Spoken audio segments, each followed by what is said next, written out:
Hi, in this video I'm gonna show you the Delonghi Stilosa espresso machine, and the first and the very important fact that I want to start with is that they have different models that are sold under this name. So Stilosa is a common name for whole range, for whole series of espresso machines by Delonghi. They have EC260, EC235 and EC230. The later one, by the way, I'm trying to unpack now on the video.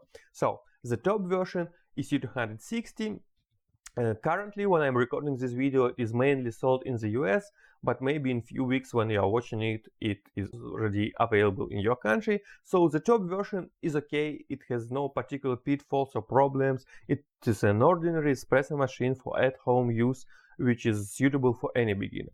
On the other hand, EC230, which I have 2 points, 2 pitfalls. First of all, it goes without panarello nozzle, so it's just a metal tube coming out of the machine for frothing the milk. It is very similar to professional steam vents, which require some skills to make a good milk fall.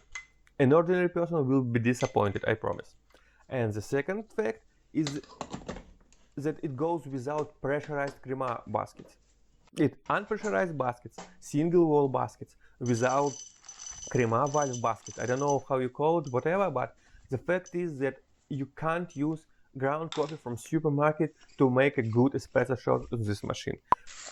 You will need to have a good burr grinder and some practice in distributing and temping coffee, some barista skills. Without it, you will get just brown, watery, over-extracted liquid, not a good and strong espresso shot with crema on top. So it's a good machine, but not for everyone. It's maybe good for geeks who want to buy a good, reliable machine for small amount of money for further upgrades, but it's not for an ordinary person. It's not a good idea to buy it as a gift. It's not a good idea to buy it as a first espresso machine, for example. Now I will show you how it works, how it looks. Let's see.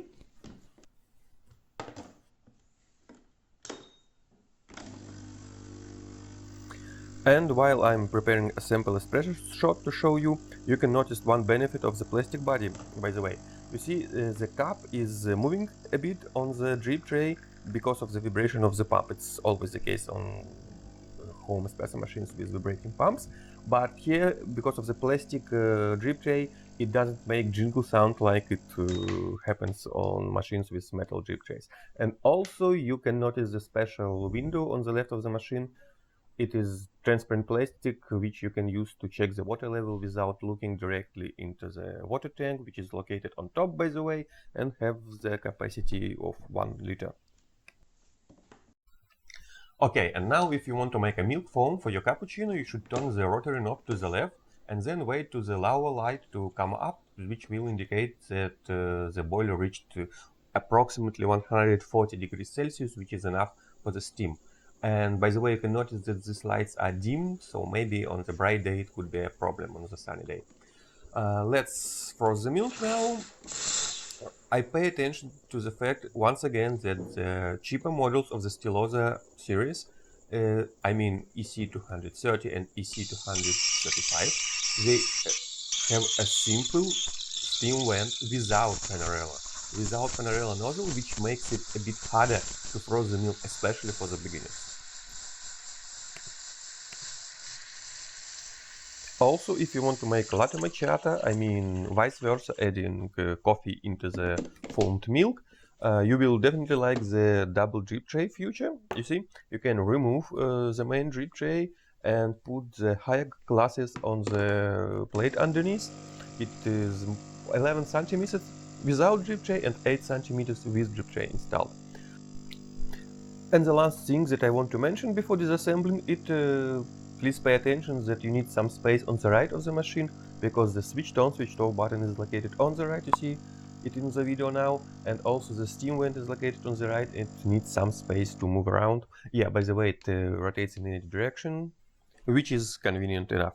Okay, now let's disassemble it. I will show you how to open this machine and we'll check the internals, check the parts. So you need to unscrew it. 2 points here, you see, you will need to use just an ordinary Phillips screwdriver, and also there are 2 points on top. In this case you will need the screwdriver that is long enough. And after that you need to remove this knob of the steam vent, and you can now open the body, and we can see the 15 bar pump mounted on the rubber, which prevent unnecessary noises, unnecessary vibrations. And we see the stainless steel boiler, exactly the same that was installed on the Delonghi ECP series. It's stainless steel with internal heating element, and it is big enough. And what I'm doing now on the video, I'm trying to measure its capacity to check what is the volume of this boiler, and the result is 220 milliliters, which is a huge amount of water.